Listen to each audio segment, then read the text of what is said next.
Welcome to the Backlash. I am your host, Rebecca Hargraves. Thank you for joining us today. As always, I am joined by Mr. Dave Riley. How you doing, Dave? I'm doing good. Yeah? How are you? How was your weekend? It's good. Enjoying the September weather. You can find us on X. Wait, did I say September? It's October 5th. It's October. Get with the times. I know. Get I'm with the sorry. program. I'm very tired. My wiener kids. You can find us on X at Real Backlash, our website, thebacklash.net. Support us on subscribestar.com/thebacklash, patreon.com/thebacklash. Send your super chats that will be read live for our guest of honor at the end of our show, thebacklash.net/superchat. Follow us on YouTube at Real Backlash, Rumble at Backlash Podcast. Follow us on Instagram. Follow us on TikTok. All of our links are on our website, thebacklash.net. You can find where to sub to us, /subscribe. I think that's it. I think we did it all. A big thanks to our sponsors. Atlas Bullion, premier dealer of gold and silver, North Idaho tallow. They will give you skincare that does not disrupt your endocrine function. There you go. And Antelope Hill, the people that will publish anything. Without further ado, Dave. Yes. You want to intro our guest? Yes. Hold on. I'm like doing technical stuff. I do all the technical stuff while you're making the intros. Anyway, our guest today is Mr. Daniel McAdams. He is the executive director of the Ron Paul Institute for Peace and Prosperity. He's the co-host of the Ron Paul Liberty Report, and he previously served as the Foreign Affairs Advisor and a senior staff member to Congressman Ron Paul from 2001 until 2012.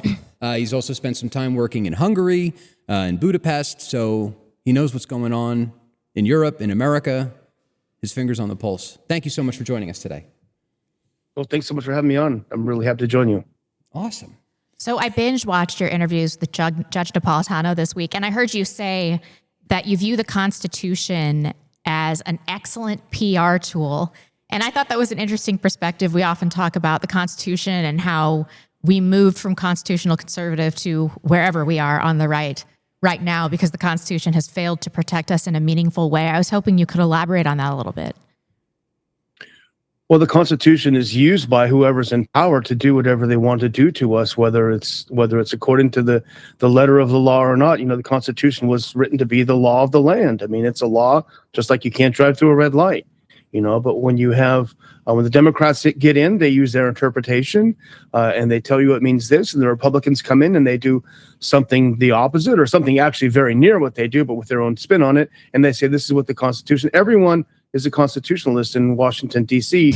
The only thing missing is the actual Constitution itself, you know, and the concept of federalism, you know, and that's all gone by the window. So, yes, it's used as a PR weapon by the political class in the U.S. Do you advocate for us to return to constitutional values or to uproot the system? I mean, I don't want to speak for Dave, but we both have kind of come to the conclusion that we're going to have to work outside of the system in order to achieve our goals as a movement. Well, I endorse secession. And if it's not, whether it's states, that's fine too. Whether it's regions, that's fine too. There's a lot of really interesting things going on out there in the West. My former stomping grounds of, you know, parts of states wanting to secede. But it also can be your communities. It also could be just your own household to secede as much as you can from what's out there that's harmful to your families and to your communities and to your states. So it's a little bit more esoteric to point that out. But, you know, I've done it in a religious context. To be honest, I don't want to go there if we're not ready to go there. But I gave a series of talks about how I'm happen to be a practicing Roman Catholic, and I've given a lot of talks about how Catholics should divorce themselves from the state. To very mixed reviews, I might say, because these are mostly conservatives and traditionalists. But I called it the evil empire, why American Catholics must oppose the state.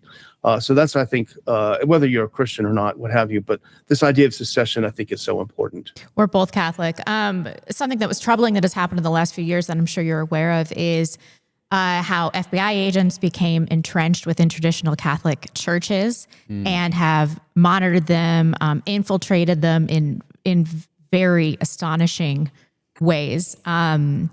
How can we secede meaningfully if the federal government is clearly not going to allow us to do that? Yeah, that's absolutely true. And it's a problem. I mean, it's a long, hard process. And we also have to convince a lot of other people to join us. Thankfully, we don't have to convince 50% plus one, because once you reach a critical mass, things will go in your direction. But it is very difficult. And the government that has the power to do things like that, to put people on watch lists, to put whole churches on watch lists. I guess if you're sitting there in church and someone says, let's go overthrow the government, well, that's probably the Fed. Right. In your midst. That's always the case. Hey, let's do this, let's do that, let's storm the Capitol. Okay, there's your Fed, right then and there. So yeah, it is very difficult, and they've got all the tools to use against us. But that doesn't mean we should stop trying. That we should oppose it. And I think, in fact, in the case that you're talking about, just the fact that we brought that to light made it to be an example of federal overreach, and people will bring that up. Even people who don't like Catholics will bring that up and say, this is crazy, So it actually rebounded and became, I think, a benefit to us, at least in terms of rhetoric. Yeah, no, I think I completely agree with you. I just had it up on the screen. Do I still have it? Yeah, we covered this, or no, I covered this. I went on a different podcast called The Rundown, which is like a Catholic podcast based here in North Idaho.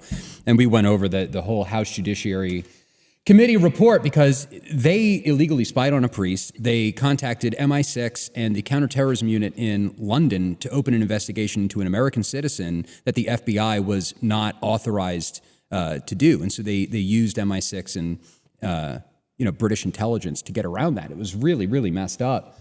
And here in Idaho, I wasn't going to bring it up, but now I am. It's working. We had, over the weekend, I've got some video here, we had like 1,000 Catholics or so that showed up, and we did a nice rosary procession around City Park and Coeur d'Alene. It was, hold on, let me see, can I skip? So you can get a size of the crowd. It was absolutely massive. Probably the biggest one that we've had, I think, in about 5 years. And it's a far cry from where we were, because I remember in 2022, a gay pride group reported a rosary procession in Coeur d'Alene, and they started to investigate me. So anyway, it's nice that I feel like the boot has been lifted from the neck a little bit, but what is your take on all of this stuff that's been going on? Community Relations Service has been defunded. The FBI does seem like there's something happening internally there. Are you optimistic, or do you think that most of this stuff is just a show for the MAGA base or whatever?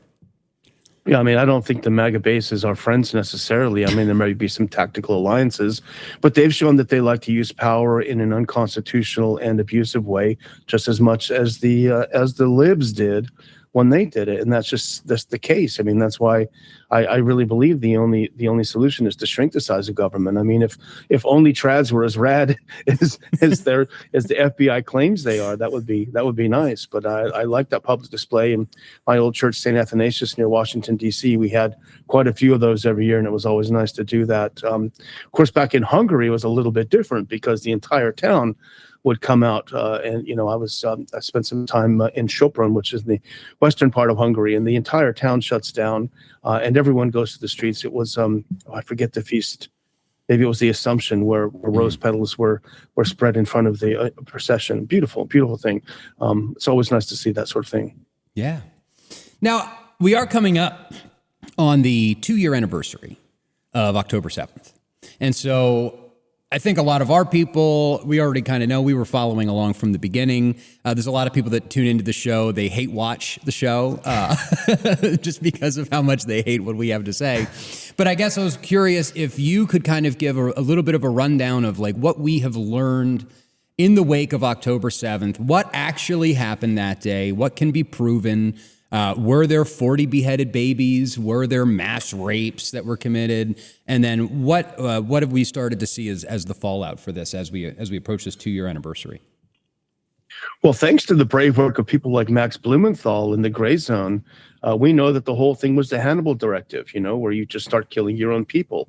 And it was pretty obvious from the very beginning that that's what was going on. But of course, just like after 9/11, you weren't able to say anything that went outside the accepted narrative, or you'd be drummed out of polite society.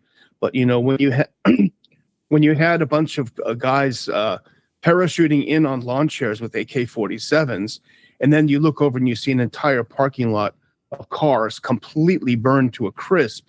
Well, no AK-47 that I know would do that. I mean, so it's very clear. And the other point, not to rehash these old things, because I'm sure your audience knows it very well, but when you have the most tightly controlled and compacted and surveilled part of the entire world, would make, East Germany or North Korea look like an open society. But when you have this and it still takes hours upon hours for any sort of response, you do have to start scratching your heads and wondering, well, maybe this was a setup for a particular reason. And then you ask what happened in the 2 years that followed, and you see the absolute destruction. Here we go. This is the AK-47s don't do this, guys. No. When you see the total destruction and annihilation and genocide in Gaza, Christians and Muslims, then you can see that you can certainly at least surmise that there was a reason for all of this to happen. And it was to give the green light for the final solution to the Palestinian problem. Wow. Now, I had a kind of a wild experience over the weekend. I went to a buddy's house to smoke a cigar, and his boomer mother came out. And so she was hanging out on the porch with us.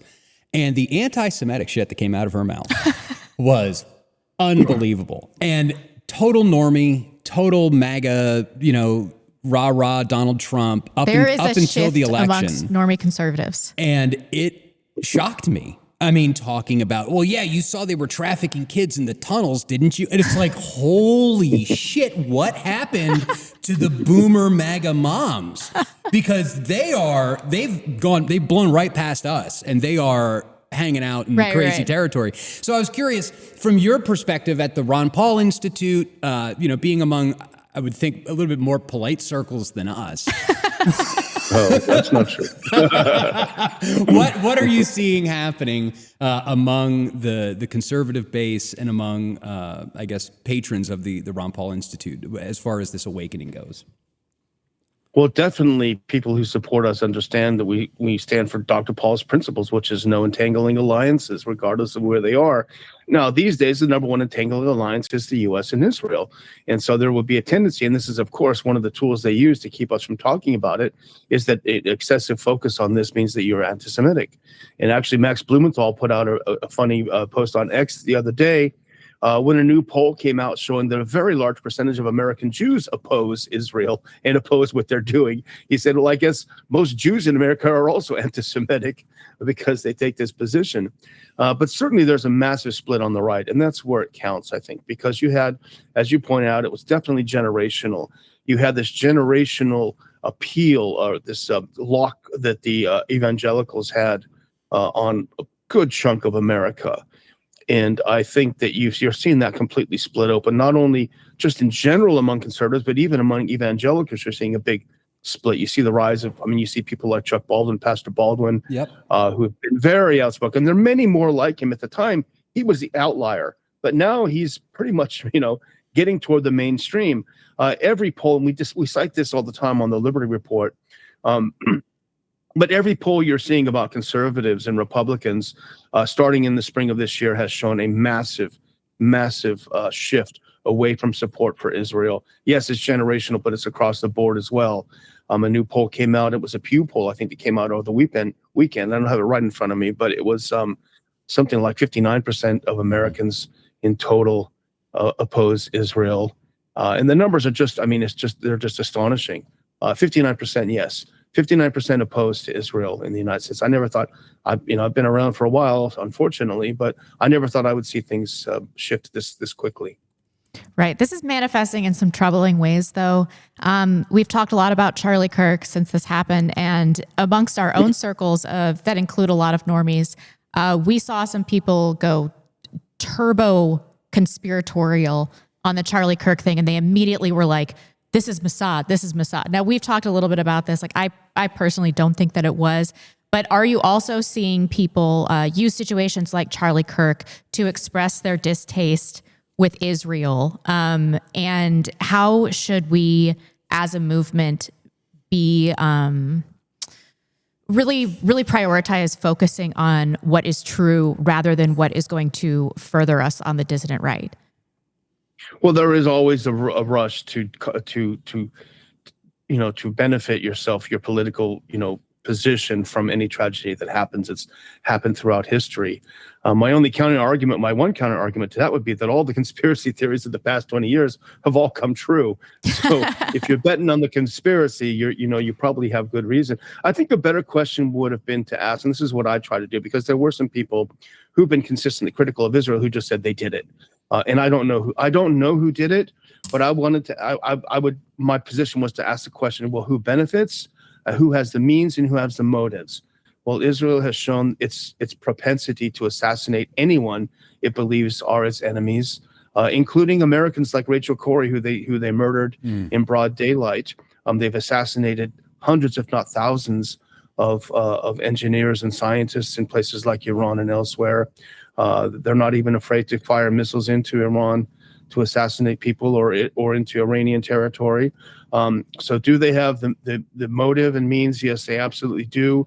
If it's true, and I didn't follow Charlie Kirk as well as many others did. I knew how powerful he was and influential he was. But if it's true, as some people like Tucker Carlson, Candace Owen, people who apparently knew him fairly well, if as they were saying that he was turning away from his extremely pro-Israel position and starting to wonder, which every normal person I think would do when they looked at Gaza, then I could see that was a very, very good motive to silence him. So do we know that they did it? No. But have they proven that they can do things like this and they don't care where you come from? Yes, they've even said it openly. So I think it's an open door. It's an open question. Yeah, and that's like to say nothing about what happened in Doha. Was that last week or 2 weeks ago? They bombed Qatar. Mm-hmm. And then, negotiators. They bombed the negotiators. They bombed the negotiators. Let's negotiate. We'll kill you. Oh my God. Now, maybe you'll know this. I had somebody over the weekend trying to tell me that Donald Trump forced Bibi Netanyahu to call Qatar and apologize. Did that happen? I don't know. Would it really matter though? Not really, but it is kind of funny. I doubt he would. Yeah, he did. He did. It was during a meeting, but it's like everything with Netanyahu. Sorry to interrupt you, but It's like everything with Netanyahu and Trump. It's all performative. I mean, It's all like, oh, I'm really mad at Bibi. I'm really going to give him what for this time, and then nothing happens. He just said it over the weekend. Oh, he's always so blanking negative. And then everyone says, oh, Trump is finally starting to look out for America first. But nothing happens because of it. This is all a PR push. And the sad part is that Trump understands that this is bringing down his popularity in a big way among people that truly are America first. Yet he can't seem to be able, for whatever reason, now there might be some conspiracies there, but for whatever reason, he can't seem to bring himself to just simply, you don't have to turn against him. You just have to say, stop. You need to put a stop to it. There's no more weapons, no more bullets, no more bombs coming to you. That's it. It's done. That's all you have to do, as we would do with any other country that's doing the same thing. But he can't seem to be able to do that. He's also unable to do that with Ukraine. Mm-hmm. I was curious. I think you've been following the war in Ukraine probably closer than I have. I've just kind of checked out. It's like, he said he was going to end it in 24 hours. I like that. I pulled the lever. And then we're talking Tomahawk missiles. I got the Fell For It Again award. I did not. Which you could get at AntelopehillPublishing.com. But, sorry, I had to do the shameless plug. But, so we gave Tomahawk missiles to Ukraine. This is what I'm hearing now? We said it's not off the table. Okay. So what would happen if Ukraine used Tomahawk missiles against Russia? What would happen next? I think it depends on the target. If it hit in the middle of Red Square, I think there'd be a big problem. Tomahawks, from what I understand, I'm not a weapons expert, but I don't believe there's any platform that can ground fire a Tomahawk missile. So I just wonder how the heck they're going to fire them. They F-16s get shot down every time they go up in the air. I think this is kind of more theater. If you remember, if you followed it, the Wonder weapons started from almost day one. We have to give them the Javelin missiles. That'll win the war. Nope, that didn't happen. We got to give them the Bradley tanks. That'll win the war. Nope, didn't happen. Down and down and down the line. The HIMARS, that'll do it. Nope, didn't happen. F-16, that'll do it. Nope, didn't happen.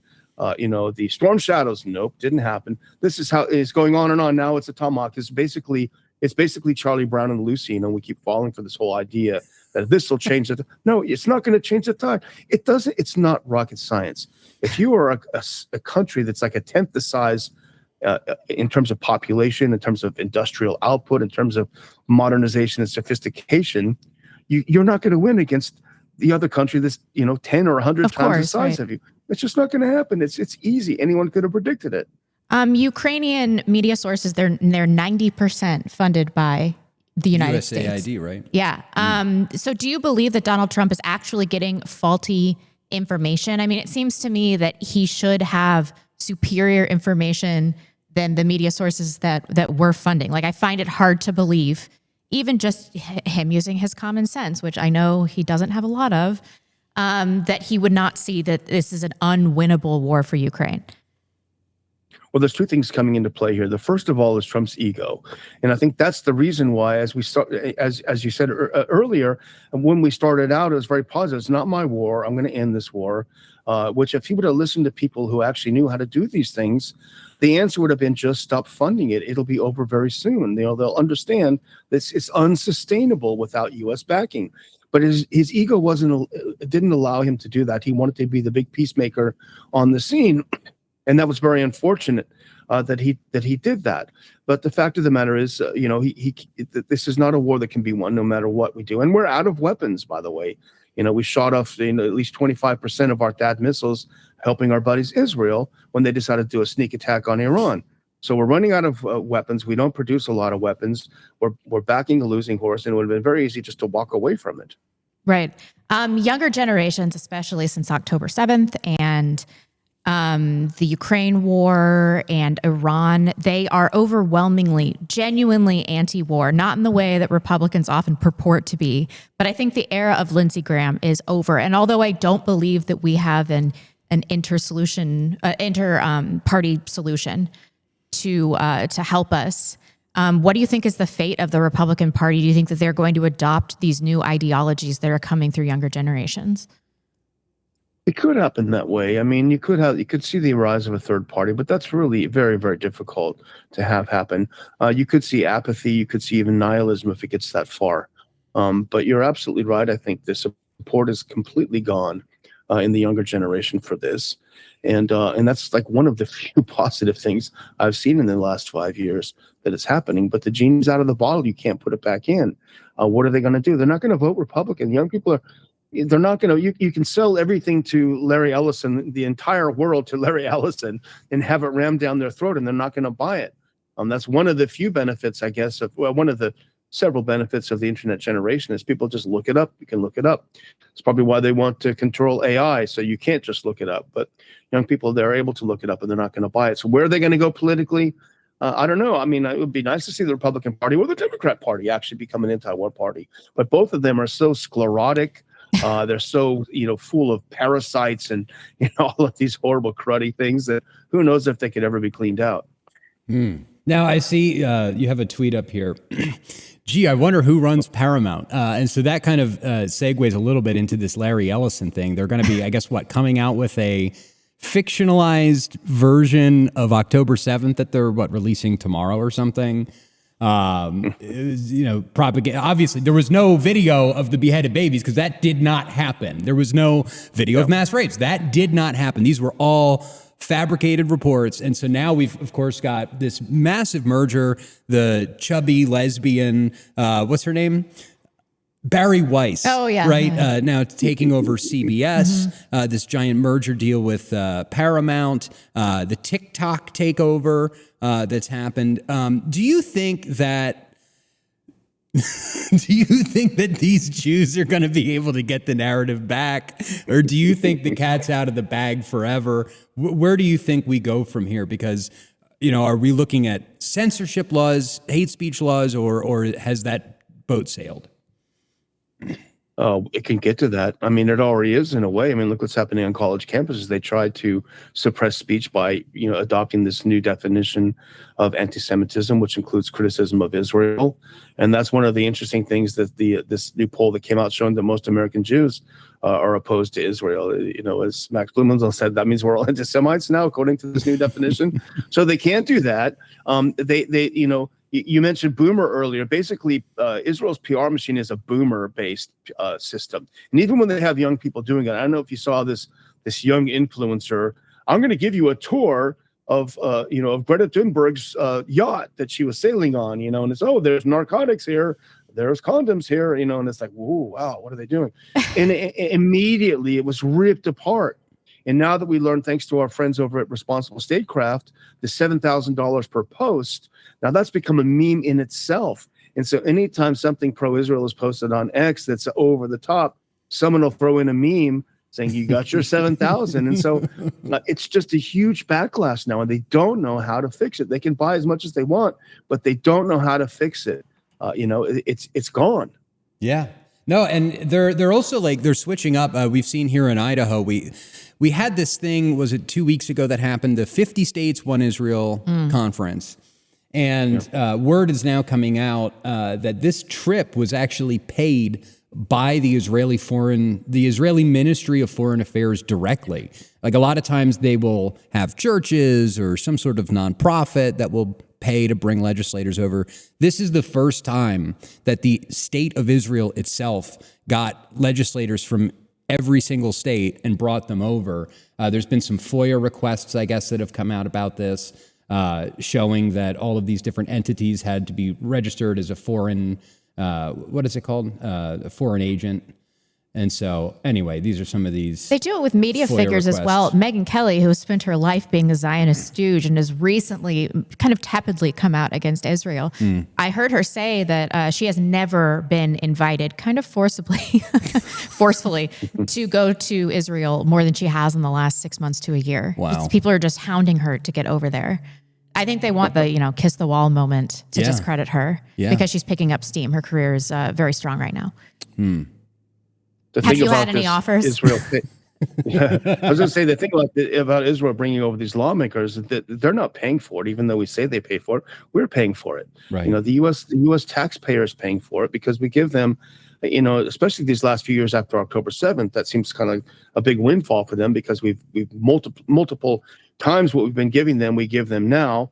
And you could say, well, yeah, but you don't give it directly to the Foreign Affairs Ministry to bring over lawmakers, but money is fungible. All of that aid that we give them is fungible. They don't have to fund this, so they can fund this. So we are at very least indirectly paying for our own lawmakers, American members of state houses, to be propagandized. We're paying for them to be propagandized. And that, of course, is true on the federal level. The first thing that happens when you get elected to a federal office, to the House or the Senate, is you get your trip. And, Thomas Massey did a great interview with Tucker Carlson a few months ago about that. You get your trip, you get to go there, and you get a little thing that you have to sign, and you have to do your homework, and you have to have your APAC minder. All of those things are very familiar to me in my, 12 or so years on the Hill. It's just now that it's coming out and you can actually talk about it without having to shut up. The days of Pat Buchanan, who was drummed out of polite society for saying that Capitol Hill is Israel-occupied territory, that's pretty mild nowadays from what you can say. Yeah. Yeah. And I know the same treatment was given to Cynthia McKinney. People have forgotten about her, man. She got thrown under the bus so hard. And it's just incredible to see how vindicated that she's been, and obviously Dr. Paul, Pat Buchanan. I mean, it's painful to be an early adopter, though, and we should be grateful for their sacrifice. No, absolutely. I mean, it was actually, I think, Ron Paul that actually kind of started to wake me up for this. I mean, me too. The 2012 Re-Love-Lucian thing that he was doing, that was hugely impactful. And it's actually funny, having worked in politics and stuff like that, Ron Paul is kind of like a dog whistle. It's like, oh, you're a Ron Paul guy. You know what I mean? It's like, oh, okay. And that comes with this whole series of assumptions, which is great. How do you think libertarianism, not necessarily philosophically, but with the group that associates itself with libertarianism, has changed, especially over the last few years? Because when I was a libertarian in college, it was all about marijuana. It was just, we were into normal, and that was our cause. And we hated the federal government, but we didn't really know very much about politics. And as millennials, that's kind of the association. We did all love Ron Paul for various reasons, and he's been so important in my political evolution. But over the last few years, I'm seeing a lot of Dave Smith style libertarians, and it seems like the movement has changed a lot in the last decade. Yeah, I mean, I came to Dr. Paul a lot earlier. I'm a previous generation. I came in the late 90s because I was opposed to the U.S. attack on Yugoslavia, and I recognized there was a member of Congress who happened to be Republican who was opposed to it as well. But when I went to work for him, and I've told the story before, but he asked me if there's anything, because I really have never considered myself libertarian per se, but he asked me if there's anything, one of his positions that I didn't agree with, and I sort of came from the right. I said, yeah, I'm the drug stuff because I hate drugs and I'm for the drug war. And he said, well, just take your time, study it as much as you can. You'll probably come around to our view, which is true. And his view, as he said so many times, is he doesn't support using marijuana or heroin. He doesn't support using alcohol, but he doesn't think people should go to jail for doing it. And so you can be morally opposed to something that you think is harmful, but if it's a victimless crime, then you don't want the government to put this person in a cage for 5 or 10 years, especially if you're a minority. If you get, you could get caught with I don't know how, if maybe it's better now, you get caught with a little bit of marijuana and you're black, boom, you're in for 20 years or something. It's a serious issue. So I think that has appealed to a lot of people. That was the appeal of libertarianism. But the question is, how has it changed? I think it's also fractured. And you talk about like people like Dave Smith, who's a friend of mine, and he's gone more socially conservative. And the Reason crowd has always stayed very socially liberal. But I think there are, just as with conservatives, even in liberals, there are, and this is sort of the founding principle of the Ron Paul Institute. We're not a libertarian organization. We're an organization that brings together people and ideas from as many diverse places as possible to agree on a few basic things, which is no U.S. empire, no intervention overseas, protection of civil liberties at home. So we have, just on our board, we have people like Dennis Kucinich from the left. We have former Representative John Duncan on the right, and everything in between. So I think there can be great coalitions of people as long as, we may have, I have my personal views about abortion that might not be appropriate for discussion with someone else who I want to work with on the anti-war issue. So we have to know when and where to have what kinds of conversations. I have a hard time with that. I do, but well, I mean, the thing is, it's like, can we get the CIA thrown in jail, please? Because like that's who was doing all the drug trafficking in the 70s, the 80s, for their black ops and all of this stuff. So it's like we're punishing people for using drugs, but we're like using them to like fund CIA black ops to like kill Gary Webb. Like, come on, like this is, I don't know. I mean, I'm kind of torn on the whole thing, but it is interesting to see the was it Young Americans for Liberty? Now, have you been following them? The Young Americans for Liberty was actually a political PAC that was started, from what I understand, to kind of like support Dr. Paul. And recently, let me see if I can pull up the tweet. Recently, they've been meddling here in Idaho, and it's been kind of problematic. Brian Lenny has a tweet out today. Yeah, here it is. How do you feel about some of your Idaho legislators getting trained by Texas libertarians? And this is specifically in relationship to Young Americans for Liberty, who've been coming up in Idaho, and they've been not only supporting like the drug marijuana legalization thing, but they've been attacking conservatives that are not pro-Israel enough. And they've been doing it under the guise of calling them you're establishment. You got donuts from the Speaker of the House. Like you got bought off.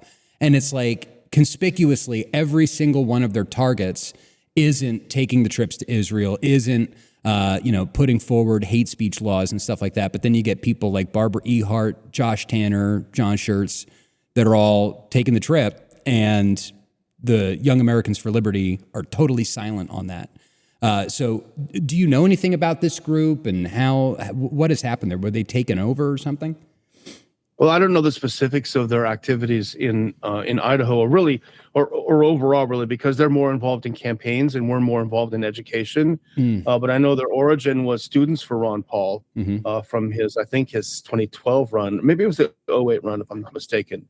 But I don't follow, and I don't know enough about candidates anymore. I used to know everyone in the House, by face and by name, but those days are gone. Certainly in state races, I don't know very much about it. So it's hard to know what the criteria is for it. I mean, I'm not a big fan of electoral politics, to be honest with you. I haven't voted in a really long time. So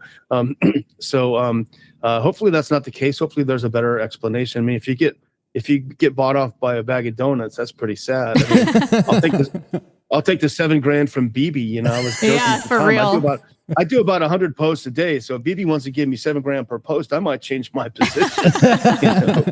Just for a couple of weeks, and I'll go to confession. Babe, I said the same thing of like, I need a new deck. I want a Cybertruck. Where's our like, Israel money? Come on, man. They wouldn't touch us with a 10-foot pole. There's no way. I did have a few questions about free speech. So for years and years, all of us have been advocating for absolute unfettered free speech. During the wake of this Charlie Kirk thing, I mean, Dave and I went on a personal campaign to get people fired for the Charlie Kirk thing. I think we got 3. I did. I think we got 3. And so I was getting a lot of people in my DMs like, you claim to be for free speech, but this is so hypocritical, blah, blah, blah. I'm like, well, there are consequences for the outcomes of your speech. And I do believe that we're in a war and there should be retribution. Do you have any opinions on this? Where do you draw the line between free speech? I mean, I think we can all agree that the concept of hate speech does not exist. Right. Yeah, it doesn't. And I mean, there are repercussions. I mean, for abusive speech, you know, you can't get fired from a job. You know, I mean, everyone approaches it their own way, I suppose. I wouldn't really try to get someone livelihood taken away from them because they said a knuckleheaded thing, because that would probably mean about 80% of America would be out of work, you know. But, you know, everyone approaches it their own way. But people did say some really astonishingly distasteful things, even if you didn't care for Charlie Kirk. And I had a lot of problems with Charlie Kirk when I thought he was super pro-Israel. Us too. And I said a lot of nasty things about him because I thought he was on the payroll. And turns out he kind of was, but he was kind of turning away. So, you know, there are repercussions. And, you know, if you're especially if you're like us, we're out there in our, you know, we're not hiding behind anonymity on X. And, you know, so what if I were to say something, you know, really bringing discredit upon my boss, whether it was in the house or now, you know, someone would find out and tell me, and it would come out. So, you know, it's just a question is how far you want to go in it. And everyone has to make their own decision on that. Yeah. I want scalps. Yeah. I mean, from where I'm coming from, I mean, when I got canceled in August of 2017. This was before Covington Catholic happened. This was before the Tucker Carlson Fox News boycott. This was before cancel culture was even a word. We had no help back then. People didn't even know. It's like, no, the newspaper called you a Nazi. You're a Nazi. And it's like, what planet am I living on? Hello. And so, you know, I remember when I had my radio show back in 2017, I had to turn in my resignation in a fucking bulletproof vest. I mean, that is so paranoid. It was crazy. I mean, there were news stations camped outside my house. They were camped outside the radio station. There was about 75 Antifa bust in from Philly. And wow, nothing would happen now if this happened today. No, I say stuff on Twitter now that's 100 times worse than whatever I said back in 2017. You know, I mean, I was supporting Charlie Kirk back then. You know, I was like going up on Bloomsburg University posting the Professor Watchlist posters. See, okay, we had to deal with this in 2016. I'm sure you got a lot of that too. We should have no mercy on these people. I don't think so. Mercy. I want my scalps. I want my vengeance. And I have a hard time controlling. But the thing is, once they come back, if they happen to get more power than they had last time, they're going to be 10 times as bad on you. So I don't know. I mean, I don't know the answer. But for me, I worry because the beast you unleash could certainly come back to bite you. Yeah. You know? That's true. But I'm not seeing any evidence that they are tempering their evil tendencies, irrespective of my behavior. I think that they're going to come after me 10 times harder no matter what I do. It's just the people that they are. They're relentless. Well, I guess my question is like, what do you think about, so, I mean, I think most people are getting to the point where they're finally recognizing that the Israel relationship is probably the most important issue that we have to deal with in America right now. But there is this kind of counter narrative about combating the left. So what are your thoughts on the left-right fight that we have in this country? Do you think that that's something that we should bridge the gap on and try to find ways to unify with, you know, even liberals that we would, you know, disagree with, like, let's say 90% of everything, but maybe they're correct on the Israel thing? Or do you think it's like a distraction, the left-right fight, or do you think it's meaningful? Well, I think, as I mentioned earlier, I think tactical alliances are one way to go, and there are ways that we can agree with people that we don't agree on everything else. I really don't understand what the left-right means anymore. It doesn't make much sense to me anymore. I mean, my first vote was for Ronald Reagan. That shows how long ago it was. And it wasn't until Pat Buchanan opened my eyes in the mid '90s that I realized that there was another Republican Party. There's another kind of conservatism that was very, very different, and that appealed to me in much more than the original or than the neocon view. So, what is the left and what is the right nowadays? I don't know. For me, I've squared the circle by saying the only thing that I think will benefit us is if government's reach and strength is diminished, and anything I can do to diminish that across the board in terms of culture, politics, economics, what have you, entertainment, news, and to prevent this pattern that we've had, and it started to get very intense during COVID, and it hasn't relented, which is the government and the corporations getting into bed together, and corporations willingly doing what governments are not allowed to do, and doing it for government benefit. And that's what we saw with TikTok. That's what we saw with the Twitter files when we found out that, oh, well, Biden couldn't just cancel you. So he calls up his buddy Zuckerberg and says, hey, this guy is really questioning these shots. You got to get rid of him. So I worry about that. So I think the broader space we can carve out for personal liberty and to do what we wish. Some of us, if we had the other half of our money and we didn't have the government breathing down our necks, we could spend more money and time on our religious attractions, people, things of that are important to us. So we can do whatever we wish with those things, but I think the key is to reduce the power of government. Yeah. Now we're going to get to some of your super chats. Any questions that you have for Dan McAdams, please send them to thebacklash.net/super chat. We've already got a couple. I have a couple last minute questions that I'm thinking about, which is, what is your take? What is Dr. Paul's take on what we're seeing happening in Chicago, LA, Portland, with the ICE facilities, the ICE raids that seem to be happening? There's a lot of activity. I know Portland over the weekend, there was a detachment from Coeur d'Alene that went out to Portland and started raising some hell.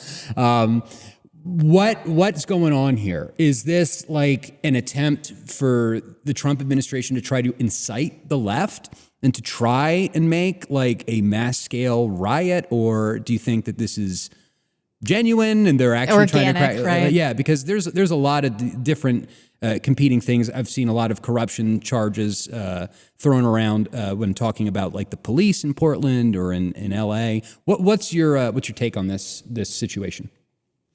Well, I mean, certainly our founding fathers did not foresee having a federal army that could be certainly deployed against the United States of America, citizens of the United States of America. So I think this is a massive overreach. It's an unconstitutional overreach. I mean, Patrick Henry himself, and there's a great piece by Ryan McMakin on the Mises Institute website that was out, I think, a couple of days ago about this problem that we have now. The problem that makes it sticky for us, we talked about this today on our Liberty Report show, is that a lot of people on the right that we sympathize with. I mean, when I saw what was happening in Portland, and I saw these Antifa guys getting cracked over the head, I was like, yes, bring my son in here. Take a look at this. This is awesome. Like replay. So when they burned down the town with this Floyd fellow, it's terrible. But I also think it was meant, part of it, that emotional response that it elicited in us is now being used against us to normalize the idea that you can have military. He also said Department of War, not just National Guard, but a federal standing army that could be deployed against Americans wherever he wishes. And I think that's an extraordinarily dangerous thing. And I was actually, I mentioned this on the show, my good friend, Judge Andrew Napolitano had one of the, I think, the most astute observers, Alistair Crook, on his show today as we speak, and they discussing this crazy speech that Stephen Miller gave, and sort of a lot of memes on X, like they put it in German and say it sounds better than the original. That was funny. But when Alistair Crook, who was a British, he was a British diplomat in the Middle East, and that was back in the day when you spoke all the languages that you were, representing, et cetera, et cetera. But he made a very interesting point. He said this is sort of the Israelification of the United States. Yes. Because Israel doesn't have a federalist society. They don't have a separation of the military and and sort of a civil police force. Everything is all put together, and it's always alles gegen alles, right? It's like, if you're not with us, we will destroy you. And that's what we're seeing. So I think that's a real danger. We're adopting this mindset, and it's probably a propaganda, it's probably a psyop being used against us, to accept the Israelification of our society, even if rejecting it has some downsides, which of course it does. You're not going to see me praising Antifa. On the contrary. In fact, I went to UC Berkeley. When I saw Antifa go on campus and attacking the free speech people on Berkeley, I thought, these guys have lost the plot. So it's a very complicated thing. Yeah, no, there's a couple of things that I wanted to mention. I just forgot one. I'm remembering the first one that I mentioned, which was that the 2020 riots, I don't think we have the full readout or transparency over what happened there. There's a big part of me that is extremely suspicious about things like, was it CHOP or Chaz or whatever they called it? These riots, these places that were burning down, this was happening in opportunity zones. Almost 9 times out of 10, they were these federal opportunity zones where developers and real estate moguls can get a crap ton of federal money to build new things, to build businesses, to build new skyscrapers and whatnot. And it was just like, wait a minute, are they using Antifa to devalue these neighborhoods? Yes. So that vulture capitalists can swoop in, buy up the property? So it's not about George Floyd. This is a real estate play disguised as revolutionary activity, basically. And so I just wanted to point that out. I don't know if you'd heard of... That's a great point. Yeah, I've heard some of that. That's a great point. The Larry Ellisons of the world swoop in, and there you go. Yeah. You can no longer buy a house. You have to lease your house. Yeah. Well, and relating back to that, you talk about this Israelification of the United States. Where did the knee on the neck thing come from in the first place? I don't think we've ever really talked about that on this show. The whole knee on the neck that supposedly killed George Floyd. He died of a drug overdose. Maybe they'll listen now.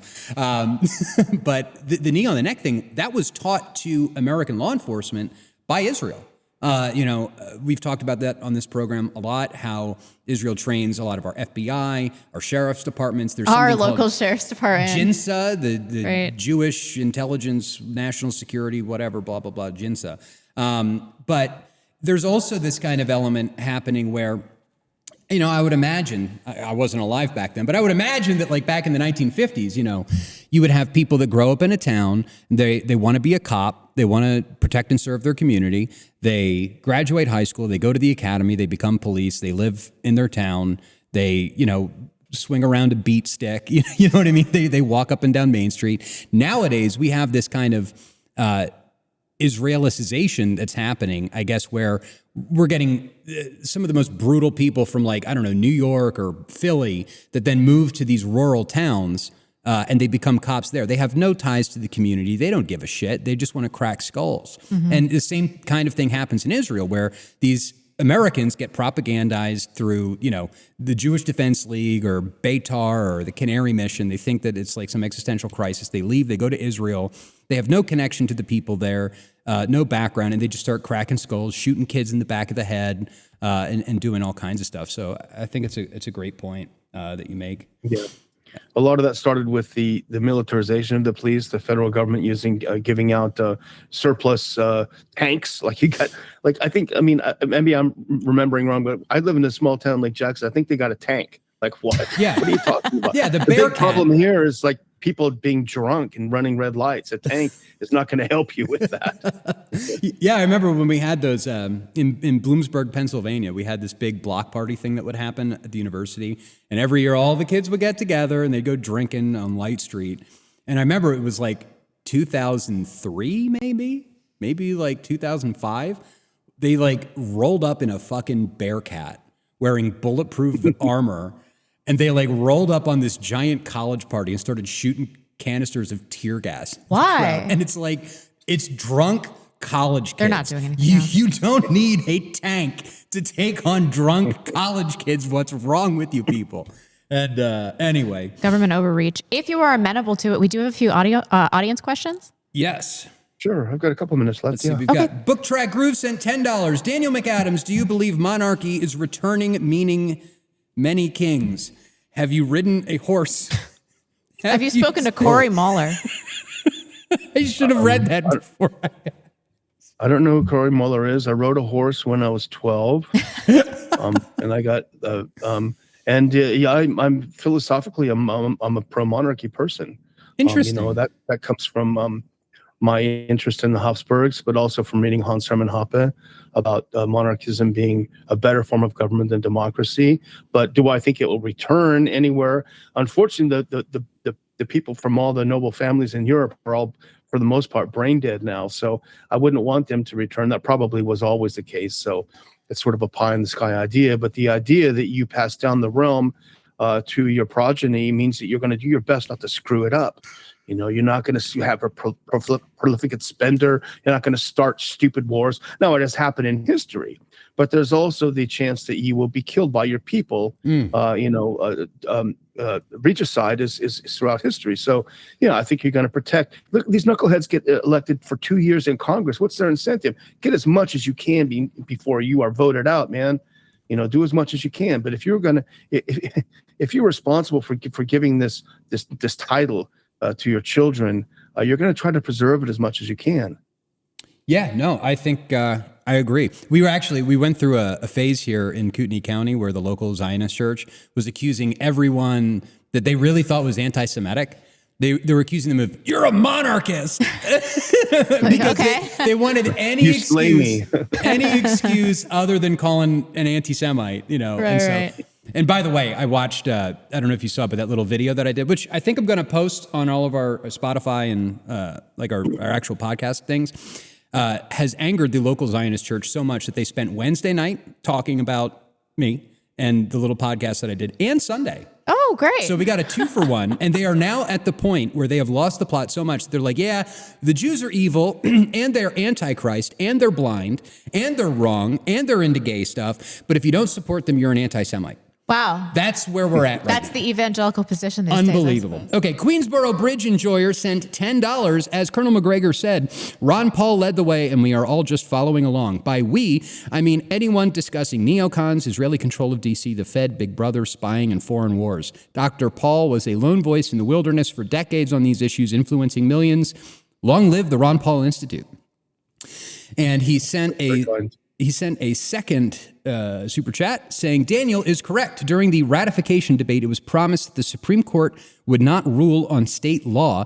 The Supreme Court gave itself that authority over the years with one terrible decision after another. There is no going back to something that has been broken for so long. Thoughts? Yeah, well, Dr. Paul often says that, it may be an absolute monetary collapse that will cause us to reset, recalibrate our system. He says he hopes it won't happen, that people will wake up and see, and he believes that people are waking up, even on some of the issues that we've talked about, are waking up and seeing the light. But at the end of the day, it does look more and more like, and this is what Colonel McGregor says quite often as well, it looks like an absolute economic catastrophe will be the only thing that makes Americans wake up and say, hey, we can't sustain $37 trillion in debt. We can't spend trillions of dollars just servicing our debt. I don't know about you guys. When I went to college, I got my first credit card and I was like, yes, this is awesome. And I started charging cool stuff, like some cool boots, and then all of a sudden I got, the bill and I was like, oh crap, this is no fun at all. So our nation is like that on steroids. Oh, yes. All right, well, we've got some other super chats, but I don't think any of them rise to the level of dignity of actually asking you. We will be reading all of the super chats in just a moment. We've also got some ads, and we're not going to subject you to those, but please tell everybody where they can find you, follow you, and your work. Sure. Well, the Ron Paul Institute is at ronpaulinstitute.org. We publish 2 or 3 articles every day that we curate and think that these are the things you should be reading. So we don't take too much of your time, but these are things that I read closely as well. Daily, Monday through Friday, we do the Ron Paul Liberty Report live at noon. For the moment, we're live on Rumble. We may go back to YouTube. That's another story. And also the Ron Paul Institute one of the things we do, as we mentioned to the show, is bring people together. We have conferences. We do 2 or 3 of them a year. We just finished one. Our DC conference is usually in the summer. It was a massive success. We had Colonel McGregor was there. We had Professor Jeffrey Sachs there. We had Max Blumenthal there. It was a tremendous event, but also not just the speakers, but for people getting together and getting to know each other. Guys, I think this is one way we can defeat the monster and the machine out there, is we have to get to know each other in a sort of a non-digital way. We have to go back to the analog world where you know someone and you can trust someone. And that's what we try to do. Building communities is what we try to do through our conferences. That's awesome. And don't forget, you can follow him on X at Daniel L. McAdams. Thank you so much for joining us. This was great. We really appreciate the time. Thank you. You have a nice day. Thank you so much. Thank you. Bye-bye. All right. That was great. See, I told you it'd be a good guest. Of course. Oh, man. That was great. I really, the Ron Paul guys have come along such a far way from the old days. It's really great. And it's also nice to see that they're not swatting down, you know, like so many of these people, Heritage Foundation, all these different, think tanks, and, they look at people like us and they're like, get the fuck out of here. Shut up. You're extremists, blah, blah, blah. Not Ron Paul. Yeah. Love him. Yeah. Always loved Ron Paul. He also, remember Vince was talking about when I guess he went to visit him once in Texas, and he had a giant picture of the USS Liberty hung up in his office. Seriously? Yeah, you didn't know that? Fantastic. Yeah, very good. All right, we've got a couple of super chats. Some of them I just couldn't read to him. I just don't understand this one, man. I love you so much. Book Track Cruise for $10. Daniel McAdams, do you think we can build colleges from scratch for us? Weed is liberal. Tobacco is based engineer. Odds anyone that continues to use weed does not go well. I know a guy that grows. Okay, I understand that perfectly. I don't know. Smoking weed is it's a leftist thing to do. Yes. It destroys your motivation. You just want to listen to music and do nothing all the time. Mm-hmm. And we've said it before, nicotine is the right-wing drug.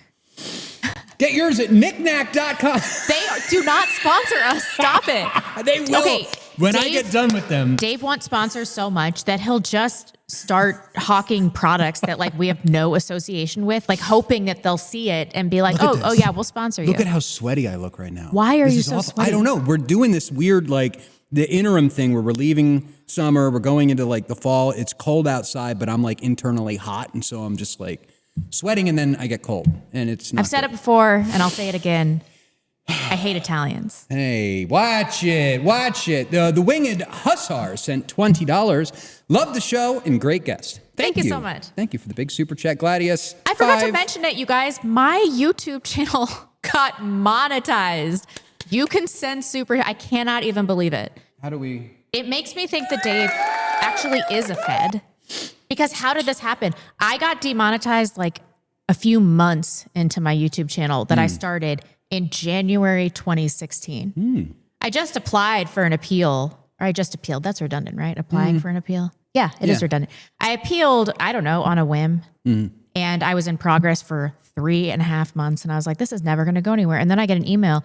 You have been approved for YouTube partners. Based. Now, I don't want you guys to get used to it because this is not going to last long because I have no interest in not saying things that are going to get me demonetized. We're going to do what we do. We're going to keep doing exactly what we're going to do. So, yeah, I have my handlers at CIA put in a good word for you. I know. Yeah. I know that's what's going on here. And I kind of don't care. So if you guys want to send super chats to my YouTube channel, you can. Please do. Please do. We appreciate it. I also work for the FSB. Right. And I'm paid by Qatar and Iran. Oh, okay. How does that? All of them. I do all of them. They all give you the money. Yeah, I'm like a super fed. $7,000 per post. No, I don't have the Israel sponsorship yet. What's the point then, man? I don't know. Gladius 5 sent $5. But whether the Constitution really be one thing or another, this much is certain. It has either authorized such a government as we have had or been powerless to stop it. In either case, it's unfit to exist. Lysander Spooner. Spooner. That's a great... Who's that? If you guys do not listen to the great legal man at U.S. Crime Review on Twitter, He has done a Spooner, an infinity part Spooner breakdown on his podcast, The Quash, that is excellent. Please check out Legal Man. I'm going to try to get him on. Oh, that'd be good. I've never talked to him. Oh, he's just the best. Yeah. Didn't you do the interview with him at my house? Yeah, that back was in the like day? That was like 3 or 4 years ago. Was it really? It was after Maybe I had 5 a years. baby. Yeah, I think it was after you had the first one. Then it was 5 years ago. That was a long time ago. Jeez, wow, how the time flies. We're getting old. This is not good. Do we have any super chats that I missed on YouTube? I don't think we do, but I guess you have a moment to send in any last minute super chats while we talk about the end of the economy. It's bad. It's not good. Gold, of course, is up today, $65. Holy shit. Seriously? Yeah, we're going to be hitting $4,000 on gold probably by like the end of today at the rate that we're going. Silver, $48. It's crazy. Let me pull up where's the chart? Where's the chart? Look at this thing. This is just out of control. That's the 2-year. Look at Bitcoin. Don't talk about it. Ooh, what's this? Don't. Oh, look at that. I can't. You know, I'm talking about Bitcoin today, okay? Just give me a minute. Sell a Buy house. gold and silver at atlasbullion.com/backlash. They've got silver subscriptions as low as $55, gold subscriptions as low as $200. You can get diverse subscriptions with gold and silver. They've also got plans for your little ones called Little Legends. They've got legacy builders. You can roll over your IRA 401k. Just whatever you do, get some frickin' gold. Take custody of it. Have it in your hands because the economy is screwed. And one of the ways that we know that the economy is screwed is because of what's happening with Bitcoin. Bitcoin, of course, is like gone absolutely through the fucking moon, as I showed you on this chart. I would like to say what Cameron said in our Telegram chat. That the trend is your friend until it's not. Until the end. I'm just saying, if you had started, when did we start the show? Stop giving people FOMO. When did we start the show? We were definitely doing it by April of this year. It is now up 50%. If you had been listening to us and dollar cost averaging into Bitcoin, you would definitely be up a lot. And you can do that by going to river.com. We have a link on our website that you can go to under affiliate links. If you want to buy Bitcoin, we do get like a $5 kickback. Wow, geez, a whole $5 kickback. And then, of course, if you have Bitcoin that you need to secure and get off the exchanges because they will sell you fake Bitcoin unless you take custody of it, you need to buy a hardware wallet. And the one from Blockstream, the Jade Plus, is absolutely fantastic, open source, impregnable. It is a Swiss bank account in your pocket. And of course, if you use our link, we will get paid a small modicum of money. We also have to thank Idaho Tallow Company. It is skincare without endocrine disruptors. If you are tired of skincare packed with chemicals you can't pronounce, North Idaho Tallow Company might be for you. They keep it simple with grass-fed tallow, time-tested ingredients, and zero junk. Our soaps, balms, and lip balm are packed with bioavailable nutrients your skin actually needs. No fillers, no endocrine disruptors, just rugged, reliable skincare that works. Ditch the synthetic garbage and switch to North Idaho Tallow. Get yours at idahotallow.com. And we have to give a big shout out to Antelope Hill Publishing. They are fighting to keep history alive against the regime of anti-white censorship and to publish a new generation of dissident, radical, and right-wing researchers, philosophers, polemicists, and writers. They have an eclectic catalog that includes veteran right-wing authors and academics like Kerry Bolton, Dr. Ricardo Duchesne, and Paul Kersey, as well as newer figures like Lord Miles Routledge of Afghanistan, Josh Neal, and Christian Secor, in addition to a long list of original translations or modern reprints of otherwise inaccessible historical works from eras such as fascist Italy, National Socialist Germany, and even medieval Europe. Their original works include groundbreaking investigations into the causes and funding behind transgenderism and the opioid crisis, books on Christian nationalism and American folktales. Additionally, Antelope Hill contributes to the regeneration of our culture and rebirth of our family values through their top-quality fiction, including books like Let Them Look West and Worlds Separated, and a collection of beautifully illustrated and wholesome children's books. Whatever your interest is, you're bound to find books that you like at Antelope Hill, all professionally published and with cover art that will grace your bookshelves. Help us and help our people by checking out companies that share our values and work to preserve the birthright of our history. Visit antelopehillpublishing.com. We have one more super chat that just came through. We do we? Very interesting. Where did it come through? Hold on. It's okay. Dead air is fine. Don't be afraid of dead air. No, I keep worrying that I'm going to see a kid fall over the railing? Yeah. No, it'll be fine. Reinhardt sent $10 that I missed. I've come to the conclusion over the years that all of my core principles are both hierarchical and conditional. If adherence to a certain principle threatens something higher in my value system, like family or honor, then I will violate it when necessary. That is the way to be. Yeah. That sounds logical to me. Yeah. Yeah. That is exactly. Reinhardt is so insightful. I can't read that one. We're not hooked up to your YouTube, so you got to read your super chats. Thunderstorm said all European countries are occupied. That includes Russia. Left, right is a Skinner box. P.S. I like the glass pumpkin. I thought he was saying I like your glasses, pumpkin, but he's talking about the glass pumpkin. Yeah, no. Dan McAdams actually posted about this earlier today, didn't he? Where did it go? Thunderstorm. That is the first super chat I've had on my channel ever.